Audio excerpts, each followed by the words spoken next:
దీపావళి పండుగ సందర్భంగా చార్మినార్ భాగ్యలక్ష్మి అమ్మవారి ఆలయం వద్ద ఆధ్యాత్మిక శోభ నెలకొంది. అమ్మను కుటుంబ సమేతంగా బీజేపీ రాష్ట్ర అధ్యక్షులు రామచంద్రరావు దర్శించి ప్రత్యేక పూజలు చేశారు.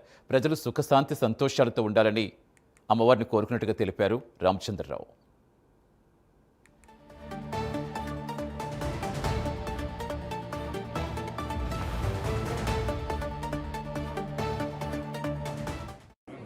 దేశవ్యాప్తంగా కూడా చాలా ఘనంగా జరుపుకుంటున్నాం. మనం ముఖ్యంగా నరేంద్ర మోదీ గారు జీఎస్టీ తగ్గించిన ఈ దీపావళి భారతదేశ ప్రజలు, ముఖ్యంగా తెలంగాణ, హైదరాబాద్ ప్రజలు కూడా ఇది వారి బహుమతిగా భావించి తగ్గిన ధరలు బట్టల మీద అయితేంది, టపాకాయల మీద అయితేంది, లేకుంటే కార్ల మీద, ఫ్రిడ్జ్ల మీద, ఏసీల మీద, వీటన్నిటి మీద ధరలు తగ్గినటువంటి ఒక సందర్భంగా అసలైన దీపావళి ఈసారి జరుగుతుందని చెప్పేసి మనం భావించాలి.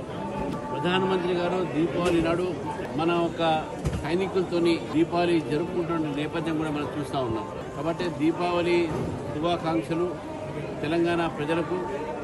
భారతీయ జనతా పార్టీని జరుపుతూ మళ్ళీ అధర్మం పైన ధర్మం విజయము, చెడు పైన మంచి విజయము, రాముడు తిరిగి వచ్చి వనవాసం చేసి తిరిగి వచ్చి రామరాజ్యాన్ని స్థాపించిన రోజు, అదేవిధంగా కృష్ణుడు మళ్ళీ అధర్మం మీద గెలిచినటువంటి రోజు ఈ రోజు భావిస్తూ ఉన్నాం. అందరి జీవితాల్లో ఈరోజు వెలుగు రావాలి. నరేంద్ర మోదీ గారి యొక్క ప్రభుత్వంలో తప్పకుండా అందరూ వెలుగు చూస్తున్నారని చెప్పేసి భావిస్తూ మరొకసారి భారతీయ జనతా పార్టీ తరఫు నుంచి ఈ యొక్క దీపావళి శుభాకాంక్షలు తెలియజేస్తూ మరి ప్రతి ఏటా భాగ్యలక్ష్మి టెంపుల్ ఏదైతే మందిరం చార్మినార్ దగ్గర ఉందో ఇది లక్షలాది మంది, కోట్లాది మంది హిందూ ఒక భక్తులకు ఈ దేవత పైన ఆరాధించేటటువంటి ఒక నమ్మకం కుదిరి ఇక్కడ వస్తే మంచి జరుగుతుందని చెప్పేసి భావిస్తున్నటువంటి ఒక ఈ టెంపుల్లో, ఈ యొక్క మందిరంలో నేను ఈరోజు కుటుంబ సహితంగా ఇక్కడ రావడం జరిగింది.